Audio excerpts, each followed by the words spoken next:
बिल्कुल सर, क्या कुछ कहना चाहेंगे आज इस तरीके से पूरे देश में विरोध जताया जा रहा है? जैसे हम लोग लगातार कह रहे हैं कि भारतीय जनता पार्टी संविधान विरोधी है, कमजोरों के विरोधी है, दलितों के विरोधी है, और जो दलित पिछड़े और तमाम इस देश में जिनके अंदर संविधान की आस्था है, जो बाबा साहब को अपने सीने से लगाकर चलते हैं, जिस तरह की टिप्पणी भारतीय जनता पार्टी और भारत सरकार के गृहमंत्री अमित शाह जी ने किया, वो बेहद दुर्भाग्य है। हम लोग आज अपने तमाम साथियों के साथ सड़क पर उतरकर अमित शाह जी का इस्तीफा मांगते हैं और पूरी भारतीय जनता पार्टी देश के प्रधानमंत्री जी देश की जनता से माफी मांगे, क्योंकि उनकी मानसिकता संविधान विरोधी है। संविधान को खत्म करके इस देश में आरएसएस का संविधान लागू करना चाहते हैं। देश में जिस तरह लोगों को जानवर समझा जा रहा है, हम लोग उनके खिलाफ खड़े होकर एक साथ आज अपनी आवाज को बुलंद करेंगे और बाबा साहब के सम्मान में समाजवादी पार्टी मैदान में।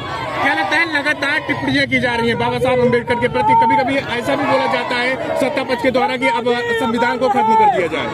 हम यही तो कहने आ रहे हैं कि ये लोग चाहते ही नहीं कि देश में संविधान है। ये लगातार ये लोग इस तरह की कोशिशें कर रहे हैं कि संविधान को खत्म करके देश में एक तंत्र, एक लोग आरएसएस का लागू करके पूरी तरह से कमजोरों को खत्म कर दिया जाए। आज जिस तरह से पिछड़ों की आरक्षण को खत्म कर दिया गया, दलितों को आरक्षण का खत्म कर दिया गया, कमजोर वर्ग को कहीं पर किसी तरह की कोई सुविधा नहीं है।